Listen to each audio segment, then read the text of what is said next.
प्रतिदिन बेरोजगारों की संख्या बढ़ती जा रही है। हाँ सर, लेकिन अभी तक कोई रिस्पॉन्ड नहीं आया सर आपकी तरफ से। पहला कारण शिक्षा और कौशल की कमी। You don't have any skills, so नहीं आपके लिए यहाँ। डिग्री तो आ जाती है लेकिन स्किल और नॉलेज। ये मेरी कॉलेज डिग्री, स्कूल सर्टिफिकेट, इसके लिए ग्रेजुएट स्टूडेंट करे तो क्या करे, उससे मजदूरी तो हो नहीं पाए।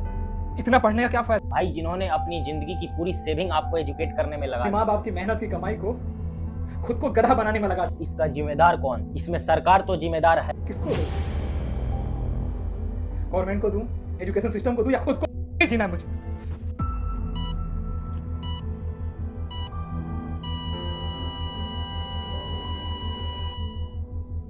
By the International Labour Organization, or ILO, it talks about employment in India, or the lack of it. It says a large number of Indian youth are out of work.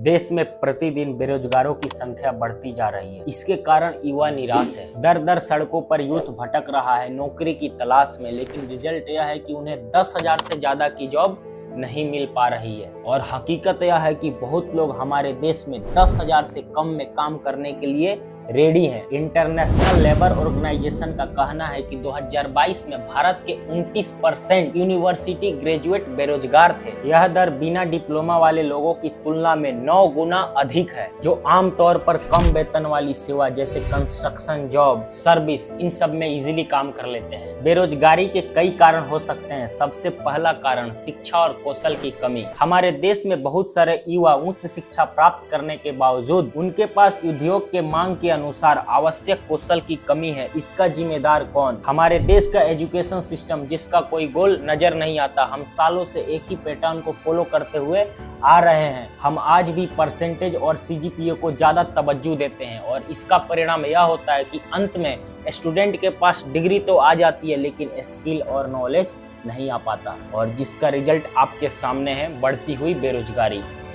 अब ग्रेजुएट स्टूडेंट करे तो क्या करे, उससे मजदूरी तो हो नहीं पाएगी। उसके बाद घर वालों का अलग प्रेशर। भाई, जिन्होंने अपनी जिंदगी की पूरी सेविंग आपको एजुकेट करने में लगा दिया, तो आपसे एक अच्छे काम की अपेक्षा तो रख ही सकते हैं। तो इसमें गलत क्या है? अब ग्रेजुएट स्टूडेंट को कोई ऑप्शन नजर नहीं आता, तो अब गवर्नमेंट जॉब की तैयारी करना शुरू करता है, और पहला टारगेट आईएएस। फिर कुछ दिन बाद पता चलता है, बाप रे बाप, बहुत बड़ा सिलेबस है, ये ना हो पाएगा अपन से, क्योंकि हम तो रील देख कर आए थे। आईएएस की तैयारी अगर कुछ नहीं हुआ तो एक अच्छा इंसान जरूर बना देगा। मेरे दोस्त, मैं आपसे पूछता हूँ, क्या अच्छा इंसान बनने के लिए आईएएस की तैयारी करना जरूरी है? अपने माँ बाप के मेहनत से कमाए गए धन को किसी कोचिंग इंडस्ट्री को गिफ्ट करना जरूरी है? अब इसके बाद ऐसे ही दूसरा टारगेट बनता है, ऐसे ही तीसरा बनता है, फिर चौथा बनता है, और लास्ट में चपरासी की तैयारी शुरू हो जाती है, जिसका रिक्वायरमेंट मात्र 10th पास होता है। बट डाटा देखने से पता चलता है कि इसमें तो ग्रेजुएट लोगों का भीड़ लगा हुआ है। इवन बहुत सारे लोग तो मास्टर डिग्री वाले मिल जाएंगे। और अंत में पता चलता है कि भाई, तैयारी तो पूरी थी, बट कंपटीशन इतना था कि मेरिट लिस्ट में नाम ही नहीं आया। मैं पूछता हूँ मेरे दोस्त, इसका जिम्मेदार कौन? इसमें सरकार तो जिम्मेदार है ही, बट मेरे दोस्त, आप हर बार सरकार को, एजुकेशन सिस्टम को जिम्मेदार नहीं ठहरा सकते। इसमें कहीं ना कहीं हमारी भी गलती अवश्य रहती है। हम ग्रेजुएशन तो कर लेते हैं, हमारे पास डिग्री आ जाता है, लेकिन हमसे बेसिक कैलकुलेशन, बेसिक अलजेब्रा तक सोल्व नहीं हो पाता। तो कहीं ना कहीं हमारे बेरोजगारी का कुछ कारण हम भी अवश्य हैं। और ऐसे ही अलग अलग कोचिंग इंडस्ट्री और कॉम्पिटिटिव एग्जाम का शिकार होते रहते हैं। कभी इनसे इन्फ्लुएंस हुआ है, कभी उनसे इन्फ्लुएंस हुआ है, कभी इनका रील पसंद आ गया, कभी उनका रील पसंद आ गया, और ऐसे ही हमारा जीवन सिर्फ एक्सपेरिमेंट करने में निकल जाता है, और अंत में हमारे पास एक भी ढंग का स्किल नहीं होता, जिसके कारण हमारी जिंदगी बेरोजगारी में निकल जाती है। तो मेरे दोस्त, याद रखना, हमारी बेरोजगारी में कहीं ना कहीं हमारी गलती भी अवश्य है। तो इसका समाधान क्या है? हमें एक्सपेरिमेंट अवश्य करना चाहिए, बट ध्यान रखें, एक्सपेरिमेंट इतना ना हो कि यही बेरोजगारी का कारण बन जाए। और हम फ्यूचर में जो भी करने वाले हैं उसके बारे में एक प्रॉपर